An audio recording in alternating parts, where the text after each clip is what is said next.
हाँ, तो नमस्कार जी, कैसे हैं आप लोग? उम्मीद करता हूँ बहुत अच्छे होंगे। और जितने भी 12th के छात्र हैं, आप लोग इस वीडियो को पूरा देखें। 10th वाले भी देख सकते हैं, कोई दिक्कत नहीं है, लेकिन क्योंकि व्याकरण सेम होता है, क्योंकि हमारा व्याकरण सेम होता है, लेकिन स्पेशली ये वीडियो जो है ना 12th वालों के लिए बनाया जा रहा है। लेकिन 10th वाले भी देख सकते हैं, दोनों का सिलेबस सेम है। अगर आप 10th वाले भी देख रहे हैं तो आपको भी 100% फ़ायदा होगा, और 12th वाले को भी 100% फ़ायदा होगा, इसमें कहीं डाउट भी नहीं है। ठीक है ना? तो आप लोग इस वीडियो को पूरा देखेंगे, ठीक है? 9 से लेकर 12th कोई भी देख सकते हैं, इसमें कोई दिक्कत नहीं है। पूरा ग्रामर है इसमें, फुल ग्रामर का एक बार हम लोग रिविजन करने वाले हैं। आइए हम देखते हैं, स्टार्ट करते हैं कि वीडियो को। जितने भी आपके एग्जाम में क्वेश्चन पूछे जाते हैं 12th के हिंदी के एग्जाम में या फिर 10th के हिंदी के एग्जाम में, व्याकरण से क्वेश्चन बहुत ज़्यादा आते हैं। तो हम इस वीडियो में आज पूरा डिस्कस करेंगे, ठीक है ना? पूरा जितना भी 15 लगभग कितने चैप्टर होंगे, लगभग 16 चैप्टर। 16 चैप्टर की हम बात करेंगे आज, 16 चैप्टर एक साथ करने वाले हैं। मैराथन आप इसको कह सकते हो, लेकिन ये है ना, स्टार्ट कहाँ से होगी बताइए? स्टार्ट ये वर्ण से होगी और जाके समाप्त होगी कहाँ पर? अनेक शब्दों के एक शब्द, है ना? अनेक शब्दों के एक शब्द में, है ना, जाकर के समाप्त होगा। लेकिन ये कोई जरूरी नहीं कि ये सीरियली होगा, ये ऊपर नीचे भी मतलब चैप्टर के नाम से हो सकते हैं, ठीक है ना? तो आप चैप्टर के नाम पर मत जाना जी, ठीक है? आइए स्टार्ट करते हैं। सबसे पहला स्टार्ट होता है हमारा वर्ण से। कहाँ से होता है? वर्ण से। पहला क्वेश्चन पूछा गया कि क वर्ग का उच्चारण स्थान क्या है। तो चलिए एक बार हम देख लेते हैं स्पीड में, इसका उच्चारण स्थान क्या होता है, ध्यान दीजिएगा। जो भी क वर्ग होते हैं ना, क वर्ग को हम लोग कंठ से बोलते हैं, क वर्ग को कंठ से बोलते हैं। च वर्ग जो होता है ना, च वर्ग को हम लोग, है ना, कहाँ से बोलते हैं? तालु से बोलते हैं, ठीक है ना? ट वर्ग को हम मूर्धा से बोलते हैं, ट वर्ग को हम मूर्धा से बोलते हैं। कहाँ से बोलते हैं? मूर्धा से हमारा निकलता है, ठीक है ना?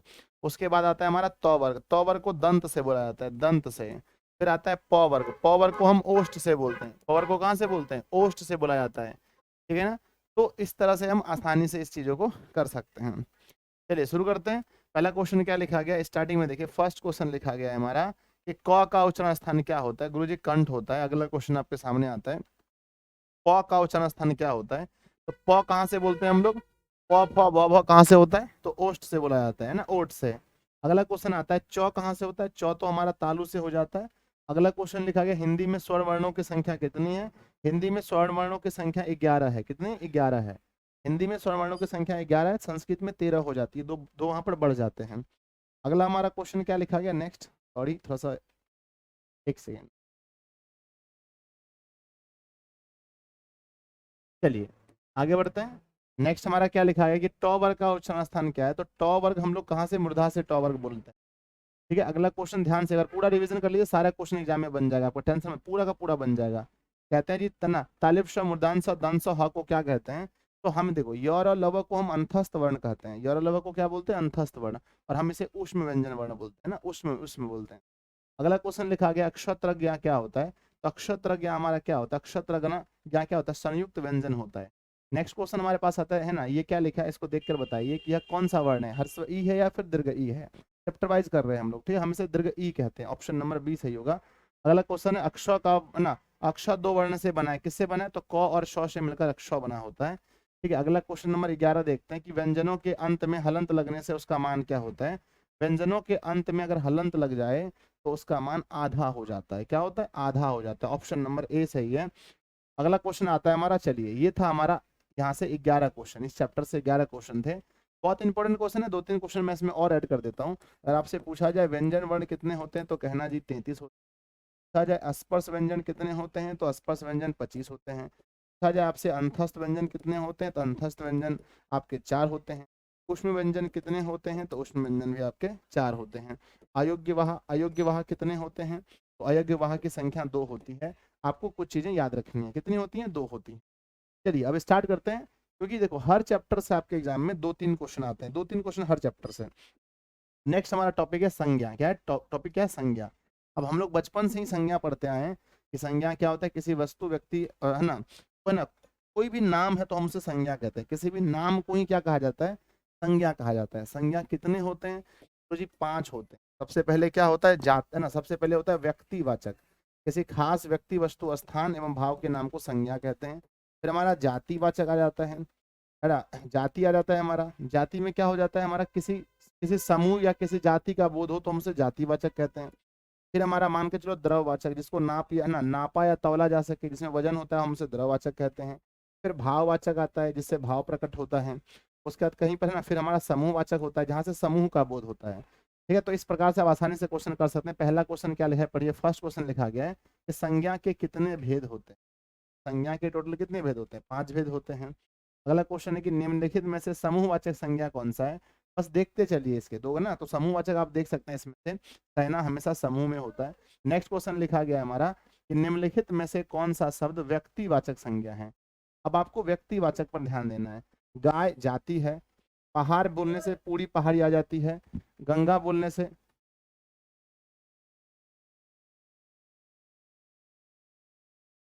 उसके बाद अगला हमारा क्वेश्चन क्या आता है, गंगा है ना। तो गंगा कहने से क्या होता है ना, गंगा कहने से ये खास हो जाता है। लड़का कहने से जाति होता है, लड़का कहने से जाति हो जाता है। लेकिन अगर हम गंगा कहते हैं तो नदी, देखो जैसे अगर हम बोलते हैं नदी, तो नदी जातिवाचक संज्ञा है। लेकिन अगर हम गंगा बोले, गंगा एक व्यक्तिवाचक संज्ञा। ऑप्शन नंबर आपका क्या होगा, सी सही होगा। नेक्स्ट, द्रव्यवाचक संज्ञा का उदाहरण बताइए। द्रववाचक संज्ञा का, द्रववाचक जैसे नापा या तौला जा सके, क्या होगा, गुच्छा लिखा गया, तेल लिखा, तेल द्रववाचक संज्ञा है। अगला क्वेश्चन हमारा, निम्नलिखित में से संज्ञा के भेद हैं। पुरुषवाचक संज्ञा आपने नहीं सुना होगा, व्यक्तिवाचक आपने सुना होगा। नेक्स्ट क्वेश्चन नंबर आता है कि बुढ़ापा शब्द व्याकरण के किस संज्ञा भेद से संबंध रखता है। बुढ़ापा क्या है बताइए, बुढ़ापा एक भाव है। बुढ़ापा क्या एक भाव है, तो कहते हैं बुढ़ापा, लड़कपन, ये सब भाव होता है। ये भाववाचक संज्ञा ऑप्शन नंबर बी होगा। अगला लिखा गया है कि बुढ़ापे में इंसान बिल्कुल बच्चा बन जाता है। इस वाक्य में बुढ़ापे में कौन सी संज्ञा है, तो आपने देखा बुढ़ापा एक भाववाचक संज्ञा है। अगला क्वेश्चन है, चांदी डॉट डॉट संज्ञा है, बताइए चांदी में कौन सी संज्ञा है। कहें गुरुजी चांदी जो है ना, चांदी, चांदी में कौन सी संज्ञा है, चांदी में हमारा क्या, द्रववाचक। ऑप्शन नंबर बी सही होगा। अगला क्वेश्चन ध्यान से देखना, सफल का भाववाचक संज्ञा क्या होता है। सफल का भाववाचक सफलता होता है। अगला क्वेश्चन देखेंगे, तेल क्या होता है ना, आप सबको मालूम है, बचपन से ही पढ़ते हैं कि तेल हम लोग नाप के ही लेते हैं। तो तेल में क्या होगा, द्रववाचक होगा। अगला क्वेश्चन पूछा गया है, किसी वस्तु ना, किसी वस्तु स्थान व्यक्ति, वस्तु स्थान व्यक्ति या भाव के नाम को क्या कहते हैं, तो हम इसे संज्ञा कहते हैं। ऑप्शन नंबर ए सही होगा। अगला क्वेश्चन है जी, पूरब शब्द में बताइए कौन सी संज्ञा है। अच्छा, अगर मैं कहता दिशा, अगर मैं कहता बच्चों दिशा, तो आप बोलते सर दिशा मतलब कौन सा दिशा, उत्तर दिशा, पूरब ना पश्चिम दिशा, कौन सा दिशा, तो मैंने बोला भाई पूरब। अगर मैं दिशा बोलता तो वो होता जातिवाचक, अगर मैं पूरब कह रहा हूं अर्थात ये व्यक्तिवाचक है। ठीक है ना, व्यक्तिवाचक, ऑप्शन नंबर ए होगा। अगला क्वेश्चन है, मित्र शब्द का भाववाचक संज्ञा क्या होता है, तो मित्र शब्द का होता है मित्रता, मित्रता होता है। अगला क्वेश्चन है, मैदान में सभा हो रही है, सभा में बताइए कौन से संज्ञा है। तो बहुत आसानी से आप लोग इस वीडियो ना, इसका नीचे कमेंट कीजिएगा, ये ना बहुत इजी क्वेश्चन है, आप लोग कमेंट जरूर कीजिए। अगला, निम्नलिखित में से भाववाचक संज्ञा कौन सा है, तो भाव यहाँ पर देख सकते हैं, बुढ़ापा, पहाड़, नदी या फिर राम, तो भाव बुढ़ापे में आता है, ऑप्शन ए। अगला क्वेश्चन है कि चोर शब्द का विलोम बताइए। यहाँ से विलोम स्टार्ट हो गया आपका, यहाँ से क्या हो गया, विलोम। मैंने क्या बोला, हर चैप्टर होगा, पूरा चैप्टर होगा, लेकिन चैप्टर उल्टा पुल्टा होगा, ठीक है ना। तो हमने देखा जी विलोम शब्द, खैर इससे क्या है ना, हमें इससे क्या फर्क पड़ता है, जब पूरा पढ़ना ही है तो क्या फर्क पड़ता है। विलोम शब्द आप लोग बचपन से ही पढ़े, हम लोग भी बचपन से पढ़े। और कोई भी आपसे पूछ ले दिन का क्या होता है, तो दिन का रात होता है ना। आधुनिक का क्या होता है, प्राचीन होता है। छोटा का क्या होता है, बड़ा होता है। गड़ल का क्या होता है, सरल होता है। विष का क्या होता है, अमृत होता है। सबको ये चीज मालूम है, ठीक है। कोई भी ऐसा नहीं है जिसको विलोम शब्द नहीं आता। चोर का क्या होता है, चोर का साधु हो जाता है। अगला क्वेश्चन है, एड़ी का क्या होता है, एड़ी का हमारा चोटी हो जाता है। नेक्स्ट क्वेश्चन पूछा गया है कि निम्नलिखित में से निश्चय शब्द का विलोम बताइए। निश्चय का अनिश्चय हो जाता है। ये सब एकदम हिंदी में एकदम बच्चा वाला चीज है।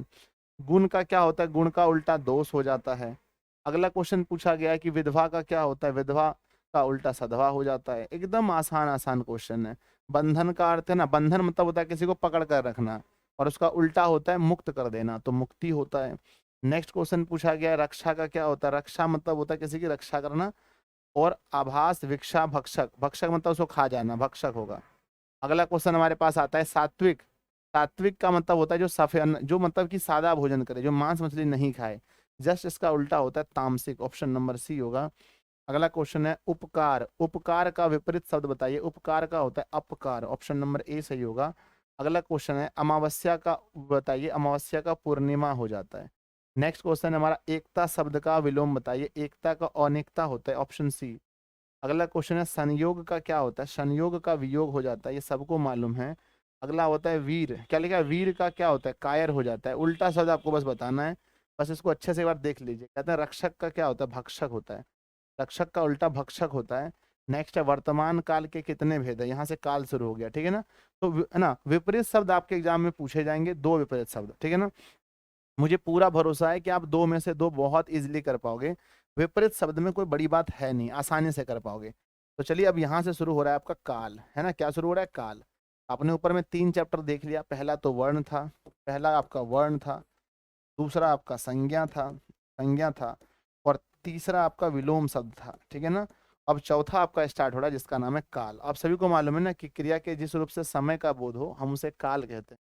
और काल की संख्या कितनी होती है, 3 होती हैं। पहला होता है वर्तमान काल, दूसरा होता है भूतकाल, और तीसरा होता है भविष्यत काल, ठीक है ना। कहा जाता है कि वर्तमान काल के 3, भूतकाल के 6 और भविष्यत काल के भी 3 होते हैं। कई जगह व्याकरण में आपको 2 मिलते हैं, ठीक है ना। तो ये इनके काल हैं। बहुत बार पूछा जाता है कि काल कितने प्रकार के होते हैं, तो काल 3 प्रकार के होते हैं। वर्तमान काल भी 3 प्रकार के, भूतकाल 6 प्रकार के, भविष्यत काल 3 प्रकार के होते हैं। बहुत बुक में आप इसको 2 भी देखेंगे, ठीक है ना। चलिए आगे बढ़ते हैं। अब देखते हैं काल से कुछ क्वेश्चन हमारे लिए हैं। वर्तमान काल के कितने भेद हैं, भाई मेरे 3 भेद हैं, अभी तुरंत देखा हम लोगों ने। नेक्स्ट है भविष्यत काल के कितने भेद हैं, तो इनके भी 3 भेद हैं। अगला क्वेश्चन देखते हैं। नेक्स्ट क्वेश्चन है भूतकाल के कितने भेद हैं, भूतकाल के 6 भेद हैं जी। अगला क्वेश्चन आता है हमारा मैंने देखा होगा, मैंने देखा होगा, बताओ क्या है। मैंने देखा होगा मतलब कोई कोई घटना बहुत पहले घटी है, अर्थात भूतकाल का है, उसमें भी संदेह है मतलब कंफर्म नहीं है, तो कह सकते हैं मैंने देखा होगा, मतलब संदिग्ध वर्तमान, है ना। नहीं, आसन्न भूत, सामान्य भूत, संदिग्ध भूत है बच्चों, ये संदिग्ध भूत है। भूतकाल है पर संदेह, कंफर्मेशन नहीं है। वह आता तो मैं जाता मतलब एक क्रिया के लिए दूसरा क्रिया रुका हुआ है। जब किसी एक काम के लिए दूसरा काम रुका हो तो हम उसे बोलते हैं हेतु, हेतु मदभूत, भूतकाल का छठा रूप है। जिससे क्रिया के भविष्य होने का बोध हो उसे कहते हैं भविष्यत काल, जिसमें भविष्य में होने का बोध हो। अगला क्वेश्चन है संदिग्ध भूत किसका भेद है, संदिग्ध भूत काल का भेद है। किसका भेद है, काल का भेद है। अगला, क्रिया के जिस रूप से समय का बोध हो उसे क्या कहते हैं, क्रिया के जिस रूप से समय का बोध हो हम उसे काल कहते हैं। अगला क्वेश्चन है जी काल के कितने भेद हैं, अभी मैंने बताया काल के 3 भेद हैं। नेक्स्ट क्वेश्चन पूछा गया हमारा कि जिससे क्रिया के वर्तमान में होने का बोध हो उसे क्या कहते हैं। कमेंट बॉक्स में आप लोग 50 नंबर का आंसर कर दीजिएगा, क्योंकि एकदम बच्चा वाला चीज है और आप लोग को भी थोड़ा सा तो स्पीड में करना है, फटाफट तेजी में आंसर। अगला क्वेश्चन आता है कि मैं दिल्ली जाऊंगा, मतलब भविष्य, तो कोई बता देगा भाई जाओगे मतलब भविष्य की बात कर रहे हो आप। अगला क्वेश्चन है कि मैं पढ़ रहा हूँ, किस काल में है, मैं पढ़ रहा हूँ वर्तमान काल में है, ठीक है। अगला क्वेश्चन हमारे पास क्या आता है कि राम खाता होगा, खाता होगा मतलब अभी की बात हो रही है, खाता होगा मतलब मैं कहीं दूर हूँ और दूर से मैं कह रहा हूँ कि राम खाता होगा, वर्तमान की बात है पर संदेह है मुझे, तो संदिग्ध वर्तमान कहेंगे, इसको संदिग्ध वर्तमान काल कहेंगे, ये भूतकाल नहीं होगा, याद रखिएगा। अगला क्वेश्चन, मोहन आया मतलब अभी तुरंत आया, ये सामान्य भूत है, मोहन आया मतलब भूतकाल है। अगला क्वेश्चन ध्यान से देखना, मैं पढ़ रहा हूँ, ये तो पहले भी हो गया ना, मैं पढ़ रहा हूँ वर्तमान काल है। अगला क्वेश्चन ध्यान से देखिएगा, राम खाता होगा, ये हो गया, डबल बार एक क्वेश्चन है। चलिए तो यहाँ काल से कुछ क्वेश्चन आपने देखे, सिर्फ आपको रिवीजन करते चलना है, कुछ क्वेश्चन आपने देखे आराम से वहां पर कर दोगे, बस रिवीजन हो रहा है। चलिए आगे बढ़ते हैं, संधि। चलिए स्टार्ट हो रहा है, चैप्टर नंबर 4 हमारा संधि हो रहा है, 4 या 5 होगा ना, चलो 4 नंबर या 5 नंबर है, 5 नंबर चैप्टर स्टार्ट हो रहा है, 4 नंबर चैप्टर स्टार्ट हो रहा है जिसका नाम क्या है, संधि।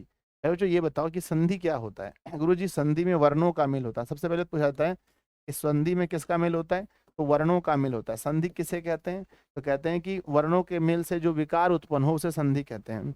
वर्णों के मेल से क्या उत्पन्न हो, बताओ, विकार, जो विकार उत्पन्न हो, जो विकार उत्पन्न हो उसे संधि कहते हैं। वर्णों के मेल से जो विकार उत्पन्न हो उसे संधि कहते हैं।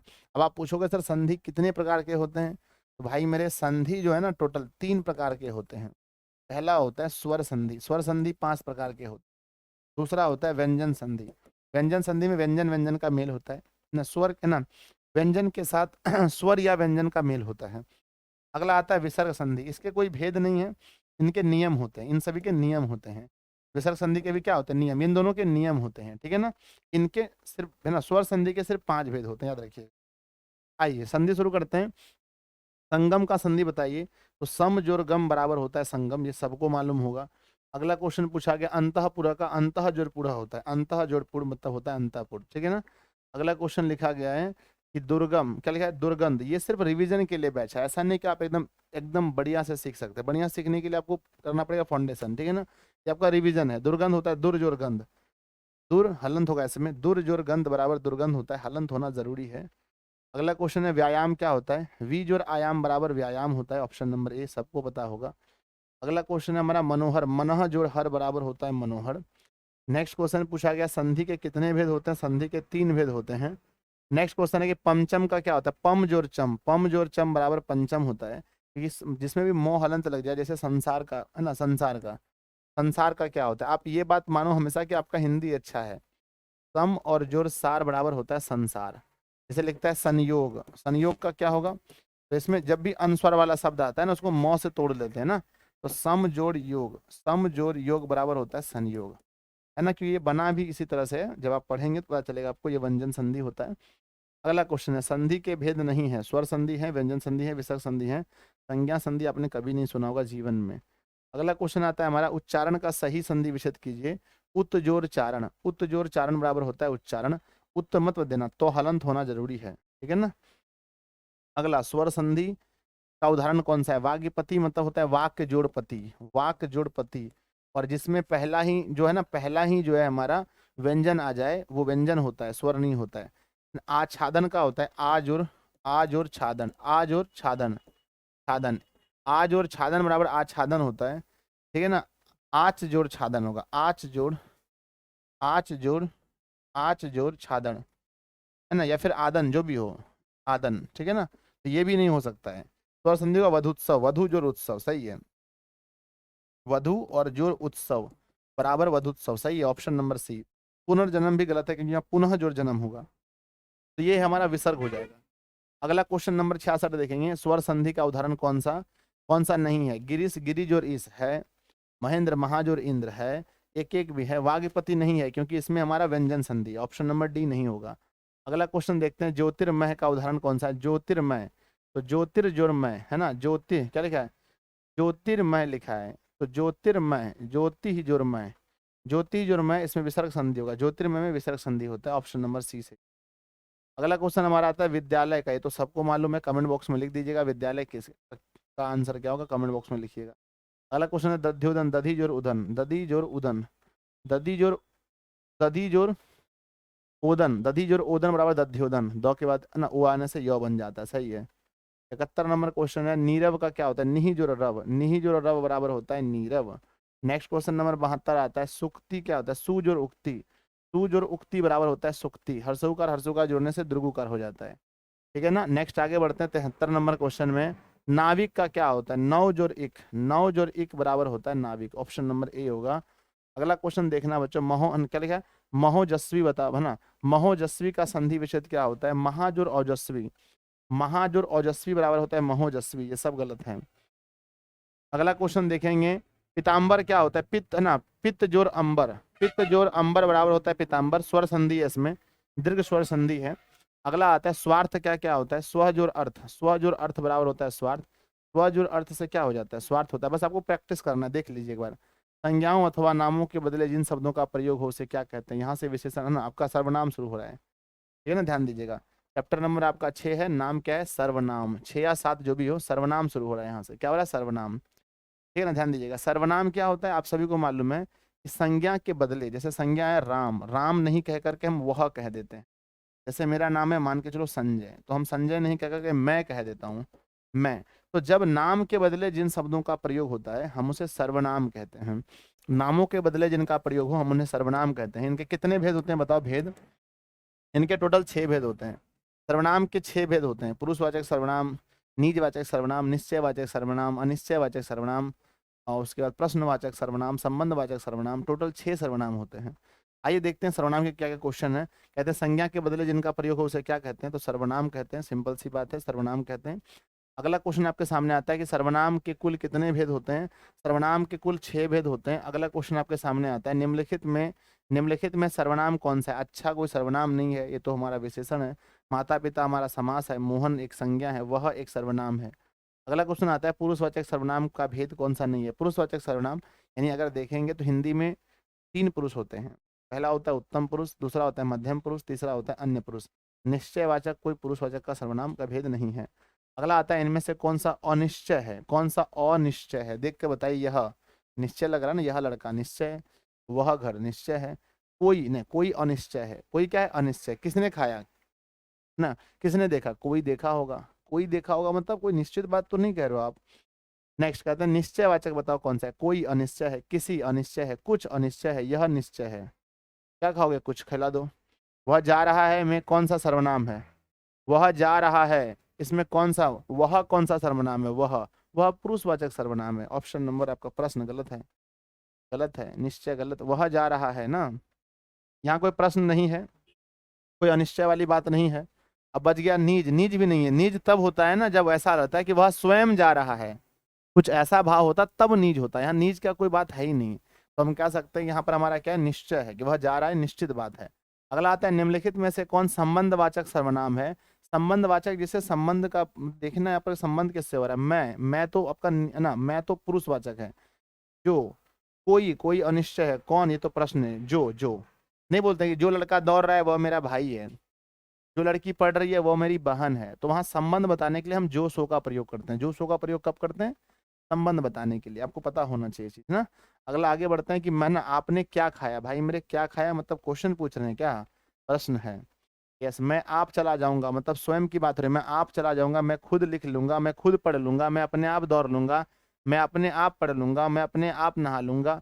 तो ये सब क्या है? खुद वाली बात जब भी आती है तो हमें कहते हैं नीज वाला बात हो रहा है।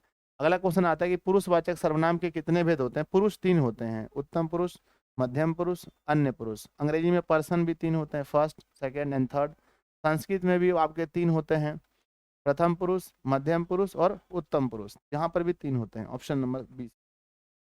नेक्स्ट आता है कि संबंधवाचक सर्वनाम का प्रयोग किस, है ना, किस वाक्य में हुआ है? संबंध का प्रयोग किस वाक्य में हुआ है? कोई होगा, अनिश्चय वाली बात। कौन जा रहा है? प्रश्नवाचक है ना। अगला, यह राम है, निश्चय है। जो जाएगा वह पावेगा, जो जागेगा वह पाएगा। मतलब ऑप्शन नंबर क्या है? डी सही है। संबंध है, पाने वाले का संबंध जागने वाले से। मैं राम का भाई हूँ। भाई राम का भाई हूँ। मैं सर्वनाम बताइए कौन सा है? मैं राम का भाई हूं, तो मैं सर्वनाम है। मैं, राम संज्ञा है, भाई भी संज्ञा है, का तो आपका कारक में आ जाएगा। नेक्स्ट है बच्चों की जिस शब्द से किसी काम का करने का बोध हो उसे क्रिया, है ना, तो क्रिया वाला यहाँ से शुरू हो रहा है। तो आपका चैप्टर नंबर 8 शुरू हो रहा है जिसका नाम है क्रिया। 16 चैप्टर पढ़ना है जिसमें से 8वां नंबर चैप्टर आप अभी पढ़ रहे हो, क्रिया। इसके बाद 8 चैप्टर बचेंगे। क्रिया किसे कहते हैं? जिससे किसी कार्य के करने या होने का बोध हो उसे क्रिया कहते हैं। कुछ कार्य हम करते हैं, कुछ कार्य अपने आप होते हैं। जैसे मैं कहता हूँ कि दौड़ना बच्चों किसी इंसान द्वारा होता है, हवा का बहना कोई इंसान नहीं करता, प्रकृति द्वारा होता है, तो वो भी क्रिया में आ जाता है। समझ गए ना। तो कहते हैं जिससे किसी कार्य के करने या होने का बोध हो उसे क्रिया कहते हैं। क्रिया कितने प्रकार के होते हैं बताइए? क्रिया 2 होते हैं। पहला होता है सकर्मक, जिसके साथ में कर्म जुड़ा हो उसे सकर्मक कहते हैं। जिसके साथ कर्म नहीं जुड़ा हो हम उसे अकर्मक कहते हैं। एक चीज समझिएगा, एक ही क्रिया कभी कभी सकर्मक और कभी कभी अकर्मक हो सकता है। सर कैसे? जैसे कि राम ने खाया, राम ने खाया, यहाँ पर एक क्रिया है खाना बच्चों, ठीक है ना। यहाँ पर एक क्रिया क्या है? खाना है। लेकिन राम ने खाया, आपको ये पता नहीं चल रहा है कि राम ने क्या खाया। तो यहाँ पर जो खाना क्रिया है ना, ध्यान देना, यहाँ पर जो खाना क्रिया है ना, ये खाना क्रिया अकर्मक हो गई, अकर्मक। इसमें कर्म नहीं जुड़ा है।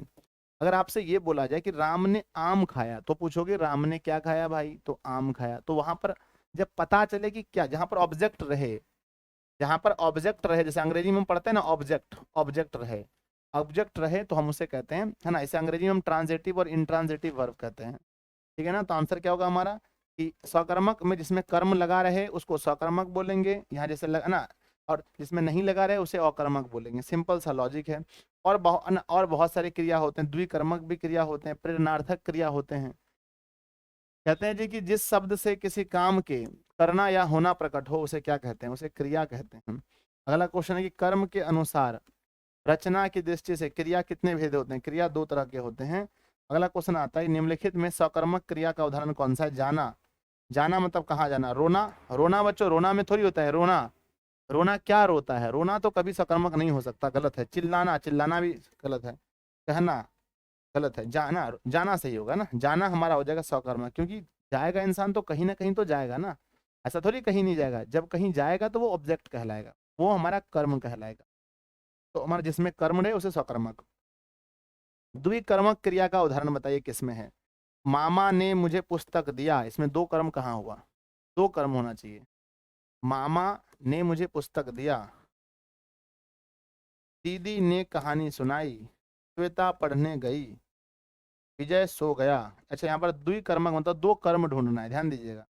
पहली बात है कि मामा ने मुझे, तो एक मुझे बच्चों, मुझे भी क्या है, मुझे भी हमारा क्या है, ऑब्जेक्ट है, और पुस्तक भी क्या है, ऑब्जेक्ट है ना। जैसे हम लिखते हैं ना कि मामा ने, तो क्या लिखते थे, जैसे हम अंग्रेजी में लिखे ना मैटरनल अंकल, है ना, अंकल, क्या बोलते हैं ना, मैटरनल अंकल, है ना, ने मुझे पुस्तक दिया, है ना, गैव ना, गैव V2 होता है ना, गैव मी अ बुक। ठीक है, तो ऐसे लिखते हैं ना हम लोग। तो इसमें क्या बोलते हैं कि मतलब मी भी ऑब्जेक्ट है और अ बुक भी क्या है, ऑब्जेक्ट है। तो जब दो ऑब्जेक्ट आपका आ जाए, है ना, जब दो ऑब्जेक्ट आ जाए ना, ध्यान दीजिएगा, कहते हैं कि, है ना, जब दो ऑब्जेक्ट आ जाए, जब दो ऑब्जेक्ट आ जाए, तो हम लोग उसको क्या बोलते हैं, हम उसे बोलते हैं, तो उसमें ट्रू ऑब्जेक्ट है ना, यानी कि मामा ने मुझे पुस्तक दिया। चलिए, तो यहाँ पर हम क्या बोलेंगे, यहाँ पर मामा ने मुझे पुस्तक दिया, तो हम क्या बोले, ऑप्शन नंबर ए आपका सही है, इसमें दो कर्म है। अगला क्वेश्चन आता है हमारा, नेक्स्ट क्वेश्चन क्या आता है कि मैंने पूरी किताब पढ़ ली।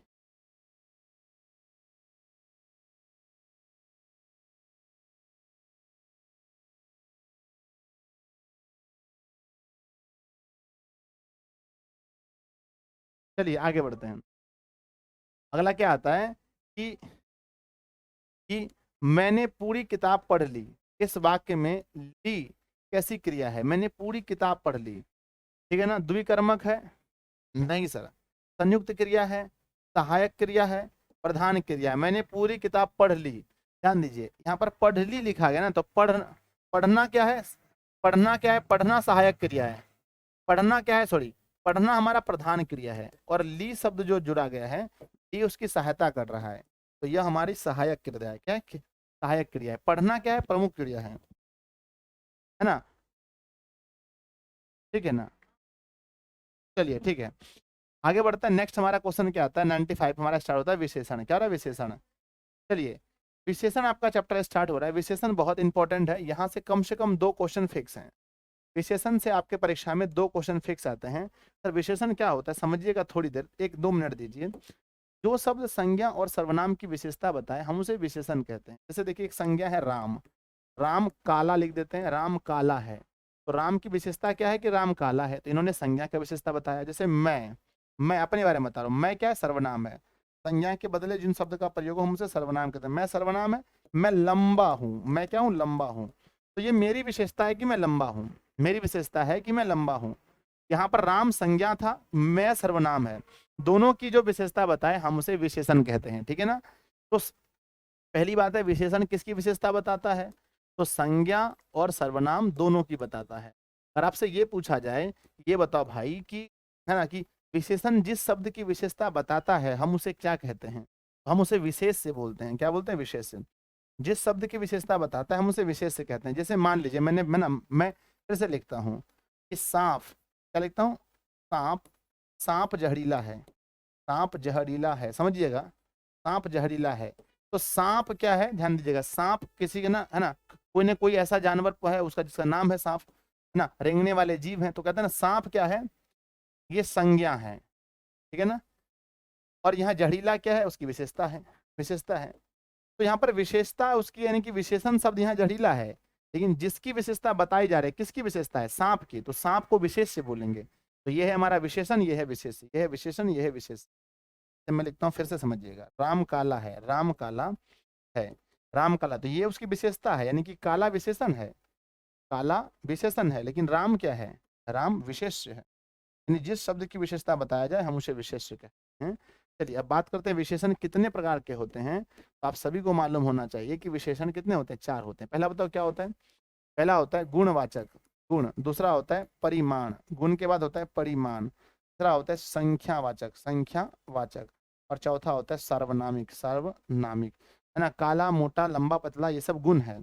परिमाण थोड़ा ज्यादा, कम बेस, ये सब परिमाण है। 2 4 किलो, 5 किलो, 10 किलो, ये संख्या है। और प्रश्न में अगर प्रश्न पूछा, अगर कोई कोई और कुछ दूसरा आ जाए इसको छोड़ के, तो सार्वनामिक है। आइए शुरू करते हैं पहला क्वेश्चन। कहते हैं जी, निम्नलिखित में से कौन विशेषण का भेद नहीं है। गुणवाचक, परिमाणवाचक, संख्यावाचक है प्रश्न, है ना, प्रविशेषण इसका भेद नहीं है। अगला क्वेश्चन देखते हैं, गुणवाचक विशेषण कौन सा है, 3 किलो तो परिमाण, सॉरी 3 किलो बोला गया है, मतलब आप समझ रहे हैं ये हमारा संख्या हो गया, 4 भी एक संख्या हो गया, अच्छा किसी का गुण हो गया, अधिक हो गया परिमाण, अधिक हो गया, सॉरी गुण पूछा है ना, गुणवाचक पूछा है, मतलब अच्छा हो जाएगा।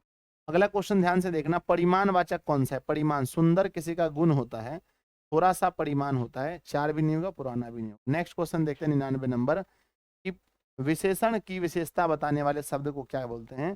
कुछ ऐसे शब्द होते हैं जो विशेषण की विशेषता बताते हैं, जैसे राम तेज है, ध्यान दीजिएगा, देखते हैं कि राम तेज है, तो यहाँ पर राम एक संज्ञा है, तेज उसका विशेषण है। अगर यहीं पर हम लिख दें राम बहुत तेज है, तो ये विशेषण की भी विशेषता बता रहा है कि तेज भी ऐसा वैसा नहीं है, बहुत तेज, समझ गए मेरी बात को?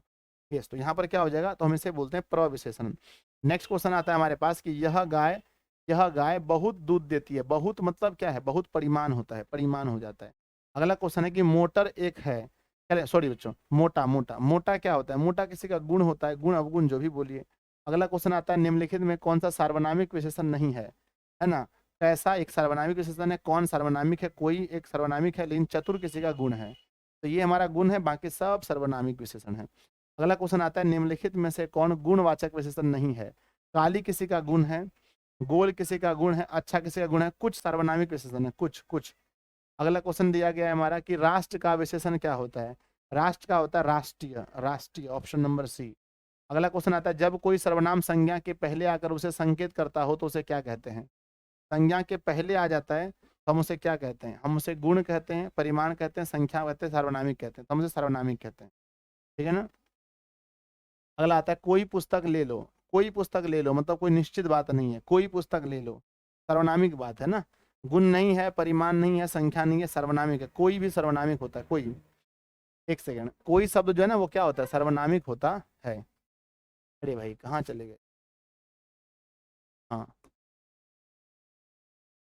चलिए नेक्स्ट आगे बढ़ते हैं। नेक्स्ट क्या लिखा गया है समझने का प्रयास कीजिएगा। अगला क्वेश्चन आता है हमारा अपेक्षा का विशेषण क्या होता है? ध्यान दीजिए, अपेक्षा का विशेषण होता है अपेक्षिक, अपेक्षित होता है।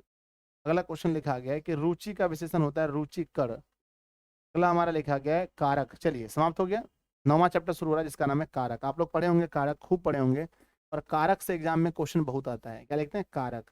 अच्छा बताइए कारक क्या होता है? कि क्रिया की उत्पत्ति में जो सहायक हो, इसमें बताइए, क्रिया की उत्पत्ति, क्रिया की उत्पत्ति में जो सहायक हो, क्रिया की उत्पत्ति, उत्पत्ति में जो सहायक हो हम उसे कारक कहते हैं, सहायक हो हम उसे कारक बोलते हैं। सबसे पहले बात है कारक कितने होते हैं? तो कारक 8 होते हैं। कौन कौन सा? तो कर्ता, कर्ता ने कर्म को करण से, संप्रदान को के लिए, अपादान से, संबंध काके की राडेड़ी, अधिकरण में पर, संबोधन हे अजी अहो। तो टोटल 8 कारक होते हैं, बहुत आसान होते हैं। हर हर बच्चे को ये कारक याद होता है, हर बच्चा कारक को बना सकता है ना? क्या कहते हैं कि सर पहला होता है कर्ता ने कर्म को कर्ण से, कर्ण से, संप्रदान को के लिए, संप्रदान को के आपादान से, वही है ना? बहुत आसान है, आइए खाली चिन्ह पकड़ना है आपको, कुछ नहीं होगा, आराम से बना सकते हैं। कारक के कितने भेद हैं? क्या हो जाएगा, सबसे ज्यादा क्वेश्चन तो यही पूछे जाते हैं एग्जाम में कि कारक के कितने भेद हैं, सबसे अधिक यही आता है, कारक के कितने भेद हैं? कहते हैं गुरुजी कारक के 8 भेद होते हैं। कितने होते हैं? 8 होते हैं। अगला आता है मोहन कलम से लिखता है। देखो से 2 जगह आता है, जब पता चले कि क्रिया किस चीज से हो रहा है वहां पर से शब्द आ जाए, क्रिया किस चीज से हो रहा है, तो कहना जी इसमें होता है करण कारक। क्या होता है? करण कारक, तो इसमें हो जाएगा करण कारक।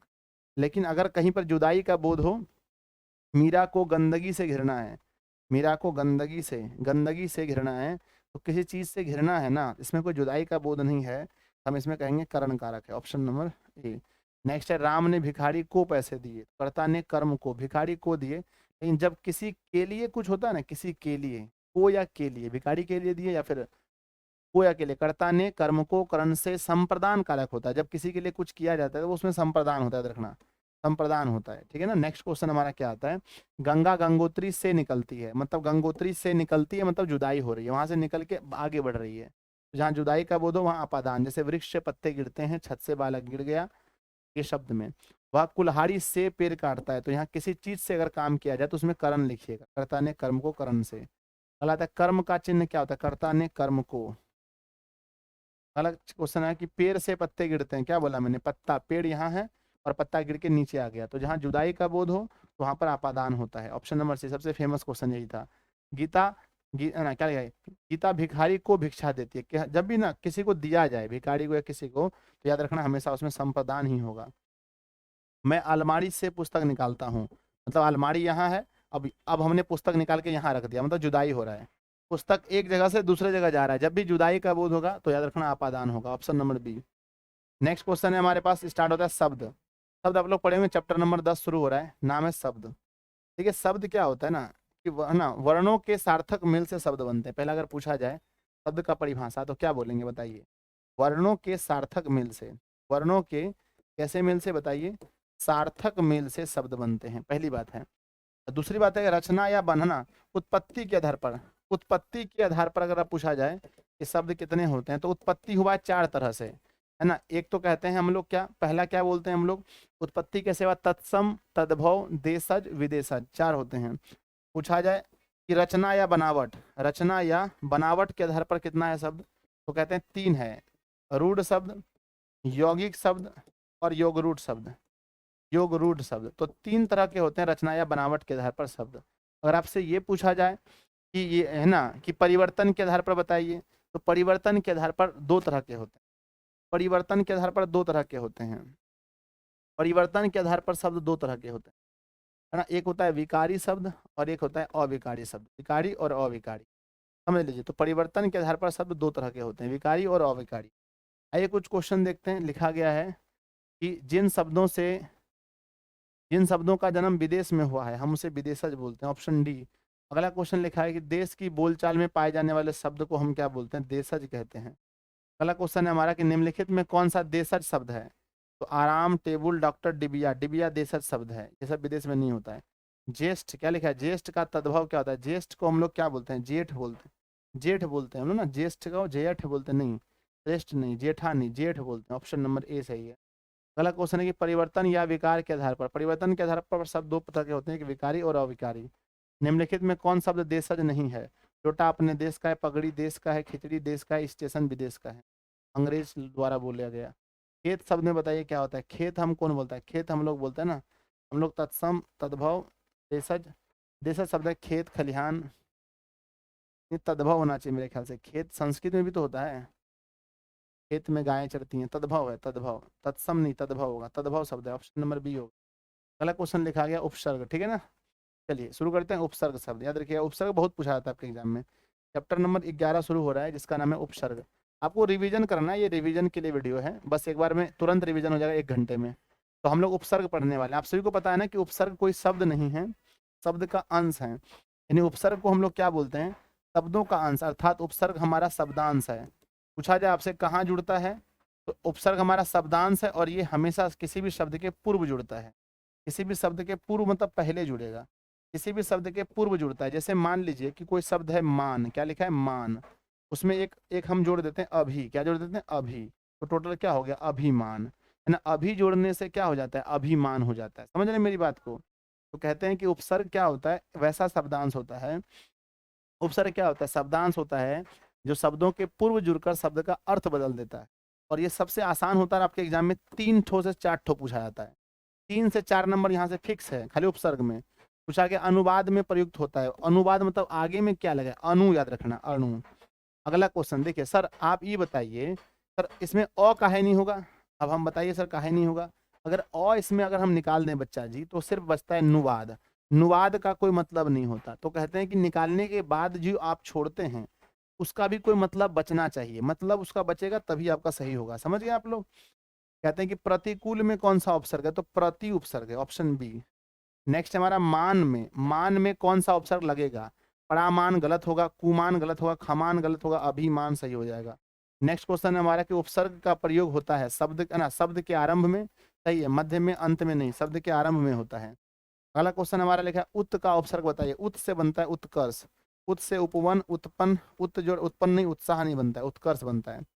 अगला आता है सम, सम उपसर्ग के योग से कौन सा शब्द बनेगा, सम से क्या बनेगा, ये तो नहीं बन सकता कभी, ये तो नहीं बन सकता। सम से हमारा सम्मेलन बन सकता, सम जोड़, है ना, मेलन, ऐसा कुछ हो सकता है सम्मेलन। क्या लिखा है कि निर्जन में निर होता है, निर, निर जो जन बराबर निर्जन।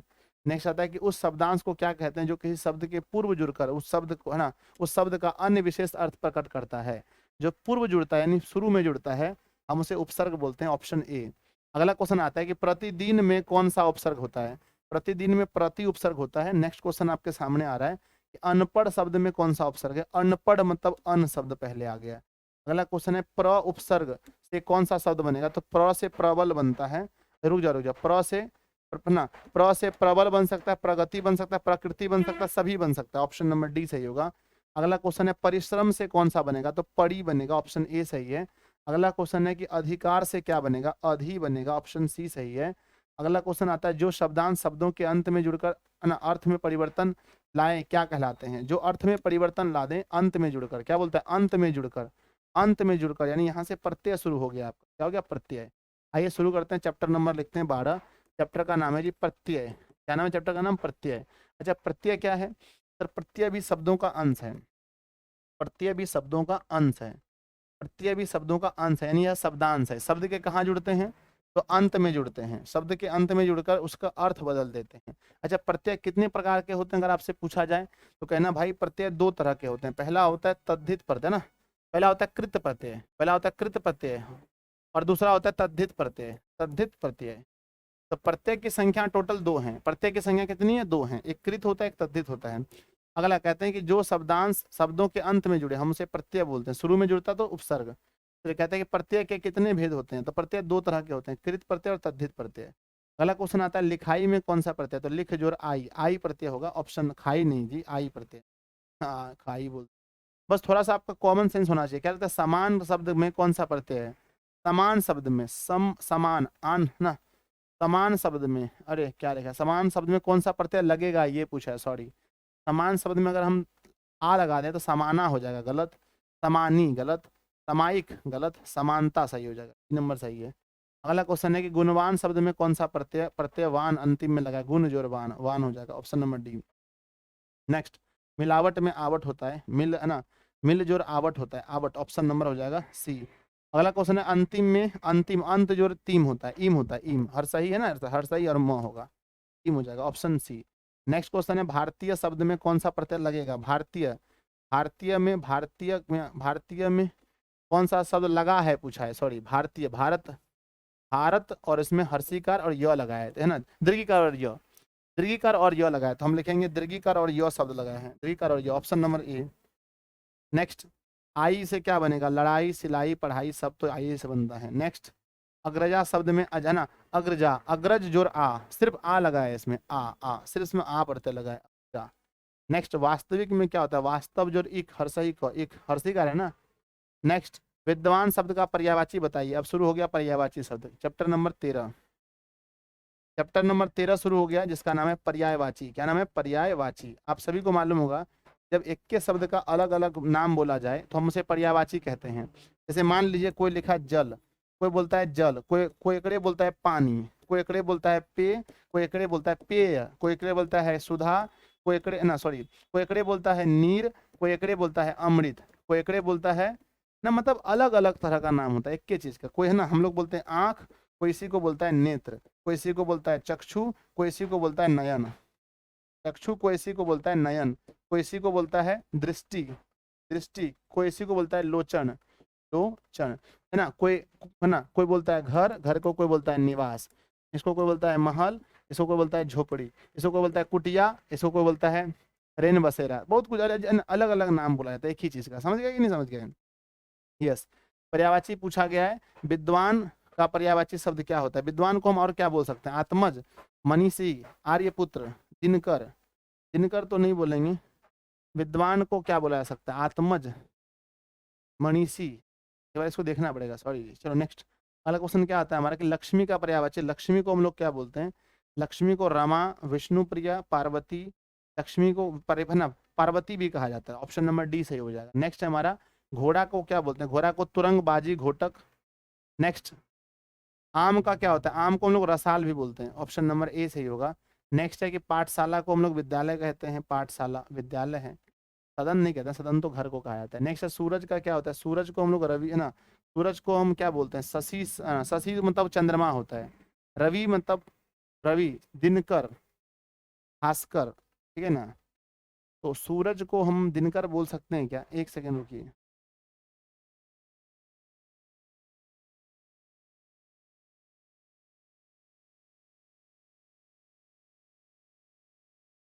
रवि और दिनकर दोनों सूरज का ही नाम है, रवि और दिनकर दोनों कह सकते हैं, गलत ऑप्शन दिया गया। नेक्स्ट, स्त्री का देखो यहाँ क्या पूछा गया, रुक जाओ एक सेकंड। अच्छा ये पूछा था सूरज का कौन नहीं है, सूरज का कौन नहीं है ये पूछा गया है। तो रवि, दिनकर, भास्कर सूरज का नाम है, शशि चंद्रमा को बोलते हैं।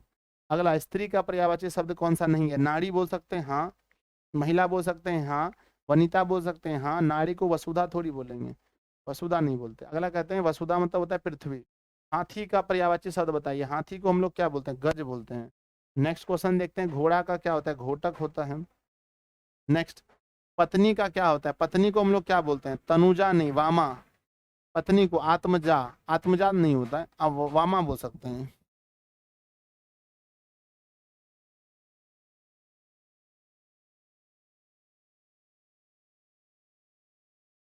आइए वामा बोल सकते हैं, ऑप्शन बी सही होगा।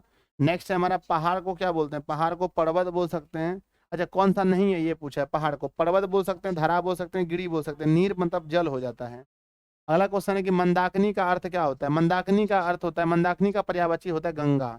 नेक्स्ट क्वेश्चन लिखा गया है कि पिता का क्या होता है, पिता को हम जनक भी बोलते हैं, पितृ भी बोलते हैं, नंद भी बोलते हैं, तात नहीं बोलते, तात, नंद के नंद, नंद मतलब भी पिता होता है। गणेश का क्या हो सकता है ना, गणेश का लंबोदर बोलिए, माधव नहीं होता है, माधव नहीं होता है, लंबोदर बोलते हैं। नेक्स्ट क्वेश्चन है हमारा, अमृत, अमृत का पर्यायवाची कौन सा है, अमृत को हम सुधा बोलते हैं, सुधा, सुधा। नेक्स्ट हमारा, चंचला किसका नाम है, चंचला लक्ष्मी का नाम है, ये सरस्वती का होगा।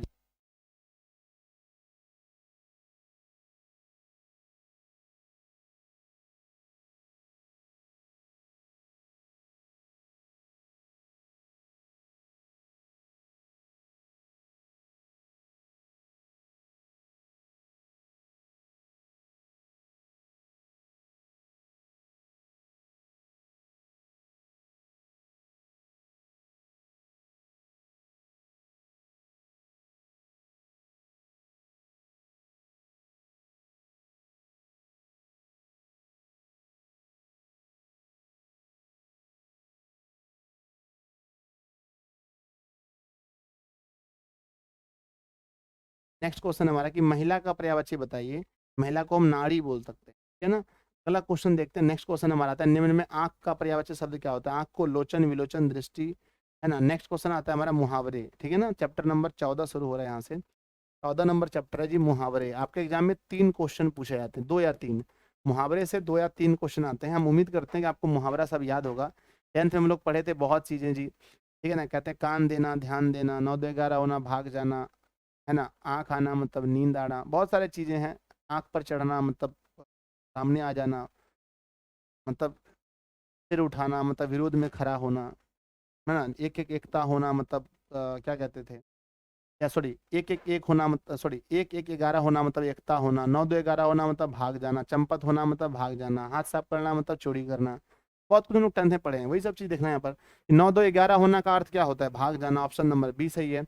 अगला बच्चों, डंके की चोट पर कहना मतलब क्या होता है, सोना, शोर शराबा करना, नहीं सर, नहीं गलत है ना। अस्वाभाविक बातें करना, नहीं सर, सबके सामने घोषित करना बस। अगला क्वेश्चन है कि अपना सिक्का जमाना मतलब क्या होता है, किसी का धो ना, किसी को धोस दिखाना, या लोगों को आकर्षित करना, प्रशासनिक कार्य कुशल होना, अपना प्रभुत्व स्थापित करना, ऑप्शन डी। नेक्स्ट है जी हमारा, नाक का बल ना, नाक का बाल होना मतलब बहुत प्यारा होना, कोई उखाड़ेगा तो उखाड़ने दीजिएगा। अगला, ऊंट के मुंह में जीरा मतलब बहुत थोड़ा, नहीं बोलता है कि अगर आप गए किसी के यहाँ खाने के लिए, आपको एगो रोटी दे दिया, क्या बोलते हैं, क्या ऊंट के मुंह में जीरा दे रहे हैं, दीजिए 8 10 कम से कम। आंखें खुलना मुहावरे का अर्थ क्या होता है, सावधान हो जाना, ऑप्शन नंबर सी। नेक्स्ट हमारा, हाथ का मैल मतलब हाथ का गंदा होना, नहीं सर, हाथ से पसीना आना, नहीं सर, तुच्छ समझना, नहीं बोलता है कि 200 रुपया क्या है, हाथ का मैल है मतलब कुछ भी नहीं है, तुच्छ है। नेक्स्ट, कमर टूटना मतलब होता है बेसहारा होना, बेसहारा होना। नेक्स्ट क्वेश्चन है हमारा, कान क्या क्या है, काला अक्षर भैंस बराबर, नहीं बोलता है, कभी कभी बोलिएगा, अगर अगर आपके गांव में कोई पढ़ा लिखा नहीं है उसको बोलिए, देखिए ना हम ये जमीन लिखवा ली है, देखिए ना, बोला कि काला अक्षर भैंस, हमारा कुछ समझ में आता है, मतलब ये हुआ कि अक्षर को भैंस समझना, काली भैंस को चढ़ाना, पूर्णतः निरक्षर मतलब जो कुछ नहीं पढ़ा लिखा है। नेक्स्ट, चले ना आवे आंगन टेढ़ा, लघोक्ति का सही अर्थ क्या होता है कि चलने की कला नहीं आना, अपनी गलती दूसरों पर इल्जाम लगाना। सही बात है, ऑप्शन नंबर बी। नेक्स्ट हमारा लोहा मानना का मतलब होता है श्रेष्ठ मानना, श्रेष्ठता स्वीकार करना। अगला क्वेश्चन है कि हाथ साफ करना मुहावरे का अर्थ होता है, हाथ साफ करना मुहावरे का अर्थ होता है कि हाथ धोना, सफाई करना, चोरी करना। नेक्स्ट है 180 नंबर की आग में घी डालना मतलब कि गुस्सा बढ़ाना, क्रोध भड़काना। मान के चलिए कि अगर दो घर में है ना, घर में दो लोगों में लड़ाई हो रहा है, आप जाकर के बीच में बोल दें कि आपको तो और यहू गाली दिया था, अब फिर हो गया यहाँ पर लड़ाई। और तो कहते हैं कि आग में घी। अगला फूक फूक कर पैर रखना मतलब अंगारों पर चलना, धीरे धीरे चलना, सोच विचार कर काम करना। नेक्स्ट लिखा गया हमारा कि होनहार बिरबान के होते चिकने पात, यह क्या है? होनहार बिरबान के होते चिकने पात, यह एक मुहावरा है। नेक्स्ट क्वेश्चन क्या आता है कि कलम तोड़ना मतलब क्या होता है? सही न लिखना, नहीं सर, अच्छा लिखना, अच्छा लिखना, ज्यादा लिखना गलत है, बेकार लिखना गलत है, अच्छा लिखना मतलब कलम तोड़ के लिखना। अगला आता है कि पेट काटना, क्या लिखा है? पेट काटना मतलब भूखे रहना, पेट का ऑपरेशन होना, खर्चा में कटौती करना। खर्चा में कटौती करना कहलाता है पेट काटना। कहते हम पेट काट काट कर बचाएं पैसा तब बेटा को पढ़ाएं। दांत काटी रोटी होना, दांत कटी रोटी होना मतलब कि एक अगर दांत से काट लेंगे रोटी तो फिर उसको मिलाएंगे तो जुड़ जाएगा दोनों, मतलब कि गहरी मित्रता, मतलब बोलने से रोकना, प्रत्यक्ष होना, उदास होना नहीं, गहरी दोस्ती को कहते हैं दांत कटी रोटी होना। अगले आता है ना, अगला क्वेश्चन आता है कि आगे नाथ ना पीछे पगहा, नहीं बोलते मेरा क्या है, मेरा तो ना आगे नाथ है ना पीछे पगहा है, कोई चीज ना कहीं पर कोई ठिकाना नहीं है। कहते हैं कि मूर्ख धनवान नहीं, पीछा ना छोड़ना गलत, काम का ना होना गलत, किसी तरह की जिम्मेदारी ना होना, जिसका जिम्मेदारी नहीं होता, नहीं बोलता हम तो मारिए देंगे ना, तो हमारा आगे नाथ है ना पीछे पगहा है, कुछ है हमारा दुनिया में। कहते हैं जिसका कोई जिम्मेदारी ना हो उसको कहते हैं। चलिए अब यहाँ से समाप्त हुआ। अब चलिए, अब हमारा दो चीज बच चुका है, एक हमारा बच चुका है समास, क्या बच चुका है? समास। और एक बच चुका है अनेक शब्दों के एक शब्द, अनेक शब्दों के एक शब्द। एक और बच चुका है वाक्य, क्या बचा है? वाक्य बचा है, वाक्य बचा। तो हम लोग 3 चैप्टर करते हैं दूसरे पीडीएफ में, आइए 3 चैप्टर करते हैं दूसरे पीडीएफ में, खत्म होने वाला है। मेन मेन चीज आपका जो मेन है समास है, ठीक है, ध्यान दीजिएगा। सबसे इंपॉर्टेंट क्या है? समास है, आपके एग्जाम के लिए बहुत इंपॉर्टेंट है। कहते हैं जी समास के बारे में आप पहले याद रखिए कि समास के बारे में कुछ पढ़िए पहले। कहते हैं कि समास क्या होता है? तो म में आकर स्वसमास, समास में किसका मेल होता है? सबसे पहला क्वेश्चन यही आता है। तो कहना पदों का मेल होता है। पूछा जाएगा समास के कितने भेद हैं? कहना 6 भेद हैं। पूछा जाएगा कि है ना, किस समास में दोनों पद प्रधान होते हैं? दोनों पद प्रधान किस में होते हैं? तो कहिएगा द्वंद्व समास में दोनों पद प्रधान होते हैं। इस समास में पहला पद संख्यावाचक होता है। संख्यावाचक किस में होता है? तो कहिएगा द्विगु समास में पहला पद संख्यावाचक होता है। द्विगु समास में किस समास में, इस समास में कारक चिन्ह आता है? तो कहिएगा तत्पुरुष समास में। इस समास में कोई पद प्रधान नहीं होता, कोई पद प्रधान नहीं होता। कहिएगा बहुब्री समास में। बहुब्री समास में किस समास का प्रथम पद अवयव होता है? प्रथम पद अवयव होता है किस समास में? प्रथम पद अवयव होता है, तो कहिएगा अव्ययी भाव समास में। अव्ययी भाव समास में प्रथम पद अवयव होता है, प्रथम पद अवयव होता है ना। चलिए आगे बढ़ते हैं। अगला क्वेश्चन लिखा गया है, अगला क्वेश्चन क्या लिखा गया, ध्यान दीजिएगा कि देव कन्या में कौन सा समास है? देव कन्या का अर्थ हुआ देव की कन्या, देव की कन्या, देव कन्या कहलाता है देव की कन्या, मतलब इसमें हो जाएगा तत्पुरुष समास, ऑप्शन बी।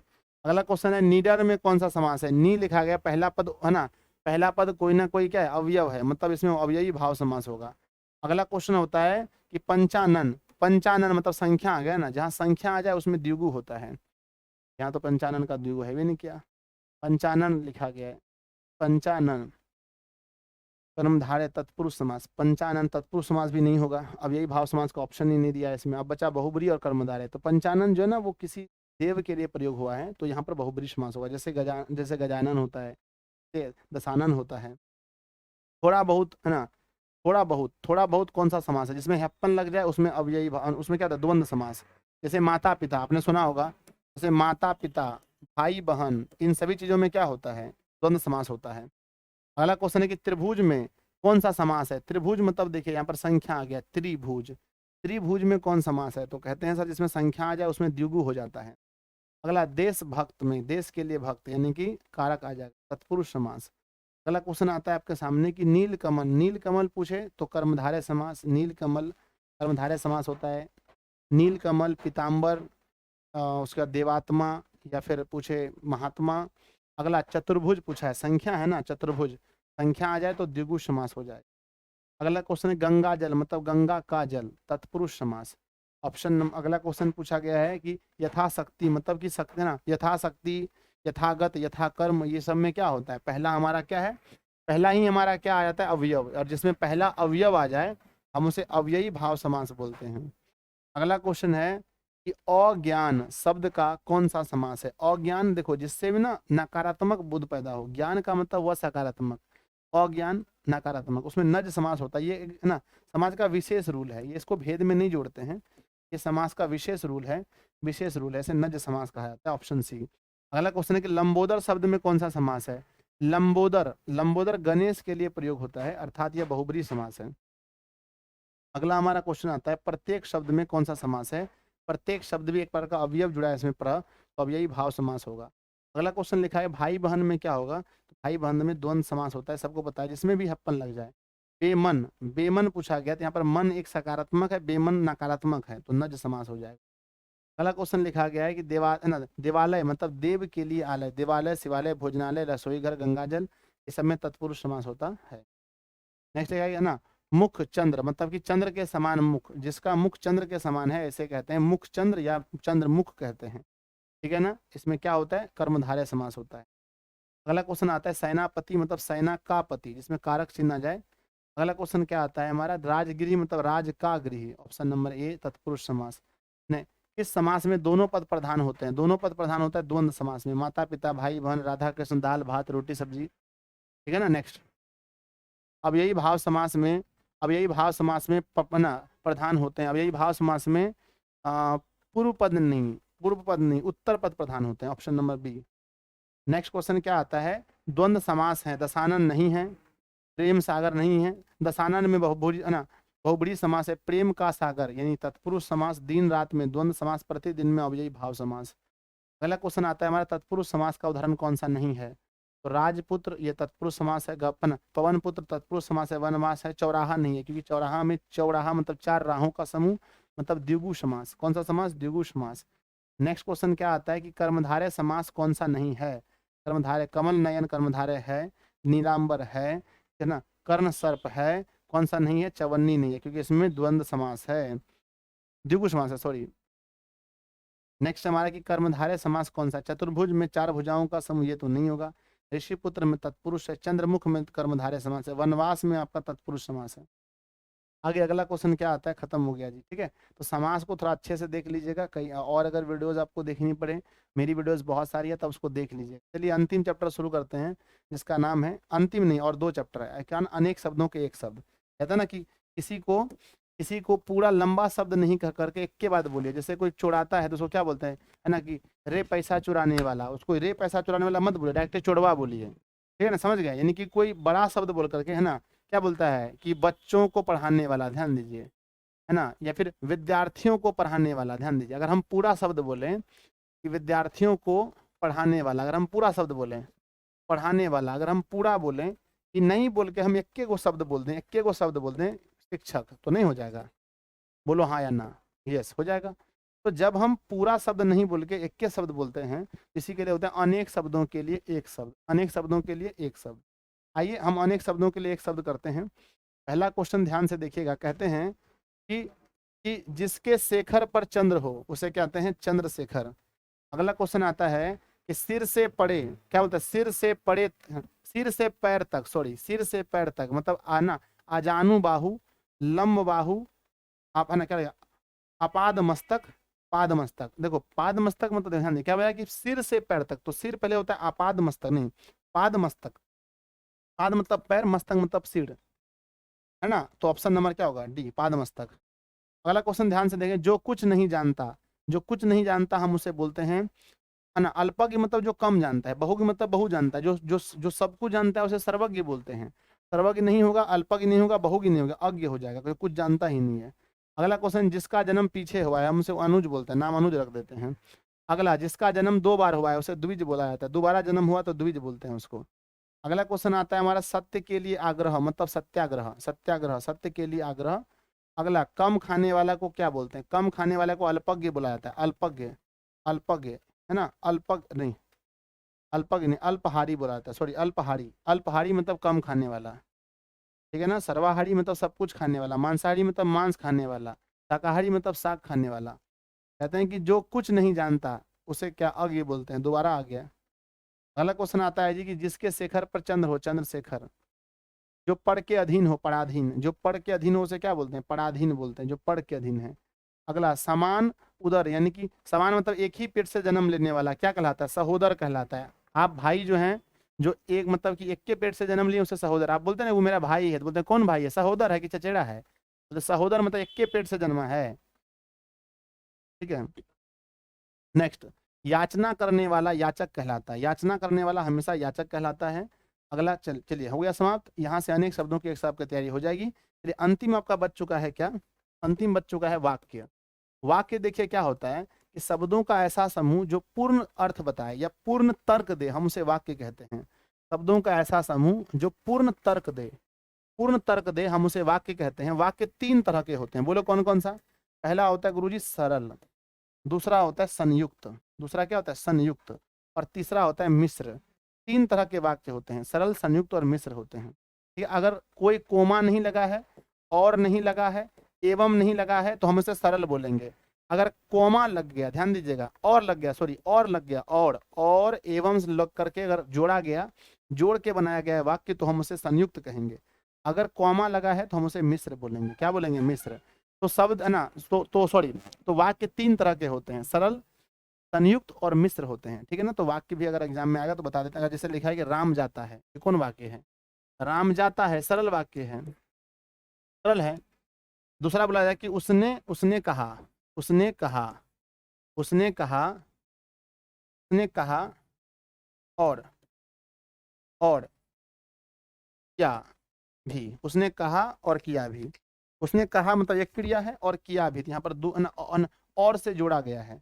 और से जब जोड़ा गया है तो हम इसे बोलेंगे यह आपका संयुक्त है। ये क्या है, संयुक्त। अगर कहीं पर थोड़ा सा कॉमा लग जाए, बस कॉमा लग जाए, जिसे लिखा रहे वह वह जाता था, है ना, वह जाता, वह जाता परंतु, फिर कॉमा लगा दिया, कॉमा। जब भी ये कॉमा लग जाए ना तो समझ लीजिए इसमें मिश्र हो जाए, ठीक है। तो टोटल ये वाक्य आपके तीन होते हैं, वाक्य को भी देख लीजिएगा। एग्जाम में आपका क्वेश्चन नहीं छूटेगा, इसका रिवीजन हो गया पूरा। मैंने ग्रामर का रिवीजन करा दिया, लगभग मान के चलिए कि 14 + 3 17 चैप्टर का आपका रिवीजन हो गया। लगभग क्वेश्चन बन जाएंगे। बाकी आप लोग और कहीं से भी थोड़ा बहुत वगैरह बुक से देख लीजिएगा, ठीक है ना। पूरा बुक का हम पहले करा दिए हैं, ध्यान दीजिए। पूरा सब्जेक्टिव पार्ट हम पहले करा दिए हैं, प्लेलिस्ट में वीडियो है, इस वीडियो के नीचे इसका लिंक है, जाके देख लीजिए। सब्जेक्टिव पार्ट 12th के लिए पूरा हो चुका है सब्जेक्टिव पार्ट।